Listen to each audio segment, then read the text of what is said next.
E cá estamos nós mais uma vez para dar continuidade ao nosso estudo sobre os 5 reinos da divisão dos seres biológicos. Bem, hoje nós vamos falar do reino protista. Esse reino protista é um reino que abrange dois grandes filos, sendo o filo dos protozoários e o filo das algas. Os protozoários e algas. Todas as algas foram incluídas nesse filo. E lembrando que as cianobactérias, que também são algas, foram colocadas lá no reino das bactérias pelo motivo de que elas não têm, elas são procariontes, não tem um núcleo protegendo o seu DNA. Já que essas algas, todas elas são eucariontes, inclusive os protozoários também. Bem, os protozoários a gente vai dividir ele, vai separar eles pela forma do sua locomoção. Então, são 4 grupos: risópodes, flagelados, ciliados e esporozoários. Então, dentro do filo dos protozoários existem 4 classes que são divididas de acordo com seu modo de reprodução, e agora cada uma delas vamos ver. Os risópodes são chamados também comumente de pseudópodes, porque as estruturas que eles têm para se locomover não são pezinhos nem nada, são expansões citoplasmáticas, então eles vão prolongando a sua membrana plasmática e vai se locomovendo. São chamados de amebas, né? São as mais famosas desse grupo dos risópodes ou pseudópodes, são chamadas de amebas. Esse nome pseudópodes são pseudos, falsos pés, ou seja, eles são prolongamentos citoplasmáticos mesmo para se locomover e se alimentar também. Já os flagelados, o próprio nome já diz, são aqueles que possuem flagelo. O mais conhecido destes são o Trypanosoma cruzi. Os Trypanosoma cruzi são aqueles protozoários que causam o mal de Chagas. A gente não se usa mais doença de Chagas, mal de Chagas. Já os ciliados, o próprio nome já diz, o mais conhecidinho é o famoso, o nosso querido paramécio. O paramécio é encontrado em água doce. E aliás, um detalhe, para todos os protozoários, são todos exclusivamente aquáticos, não tem protozoário de vida terrestre, tá? Então, os ciliados se locomovem por cílios e o exemplo dele está aí para vocês, o paramécio. E já o esporozoário é um esporo, ele não tem como se locomover, não tem estrutura adaptada para locomoção. Eles são bolinhas, né, como vocês estão vendo aí, são esporos, e da onde a água toca eles vão.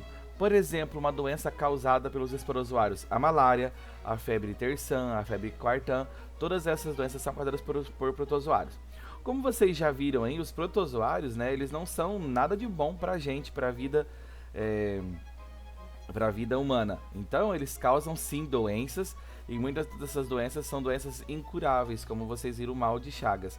A malária também causa um sério problema, né? E tem um outro que é flagelado também, que é a leishmaniose, que causa um sério problema que não há cura, né? Tem um tratamento pro resto da vida que se faz, assim como o mal de Chagas.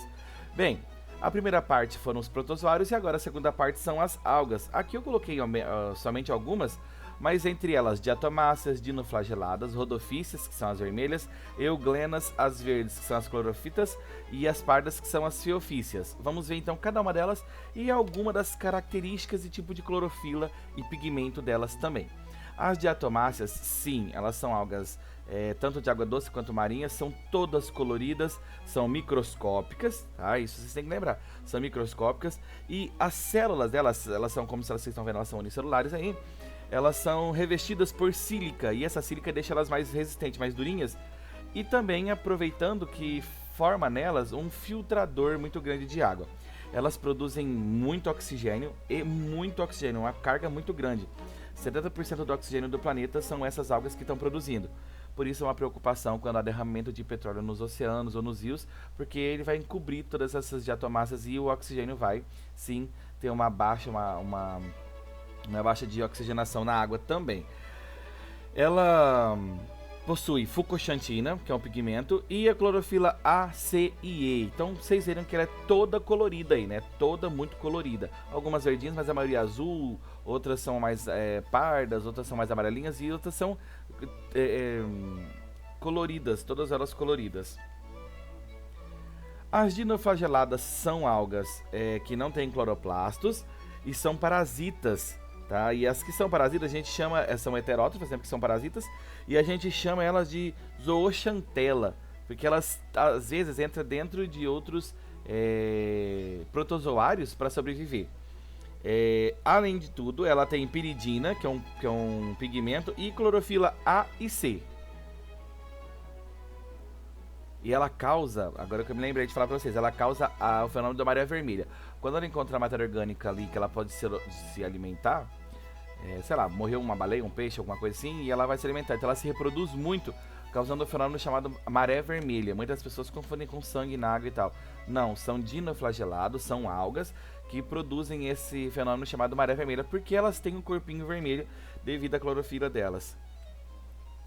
As rodofícias são, propriamente ditas, algas vermelhas. E essas algas vermelhas são muito usadas na culinária, até porque é o nori, né? Que é usada para fazer o sushi. E ela é riquíssima em vitamina C. Além de que ela tem clorofila A e D e a ficoeritrina, que é usada na nossa alimentação. Eu vou falar quando chegar lá nas algas pardas um pouquinho disso. As euglenas, elas vivem em água doce principalmente, são as algas mais fáceis de serem encontradas e possuem clorofila A e B, por isso que elas são verdinhas, e o pigmento é xantofila. Esse pigmento delas é muito comum em todas as algas e elas fazem, com certeza, fotossíntese. As algas verdes, a mais conhecida aqui, essa é a uva, com L. Uva é a marinha brasileira, né, também usada na comida japonesa. E o pigmento dela, a clorofila A e B, e tem carotenoides, além da xantofila também, usada na alimentação, na comida japonesa também. As algas pardas, essas algas pardas, ao contrário das diatomáceas que são microscópicas, elas podem chegar a 70 metros de altura nos rios e oceanos. Como vocês estão vendo aí, essas algas pardas elas são muito grandes, são usadas também na culinária japonesa, possuem clorofila A e C, pode ter algumas com clorofila B, que é verdinha, e tem a fucoxantina, muito bem. Essas xantinas que eu disse para vocês são extraídas para fazer as gelatinas, que é o agar-agar, as gelatinas, os emulsificantes de sorvete, de bala, de pirulito, essas coisas assim. Eu espero que vocês tenham entendido. Quaisquer dúvida pode me comunicar. E fico aqui para vocês, um grande abraço, se cuidem e até a próxima.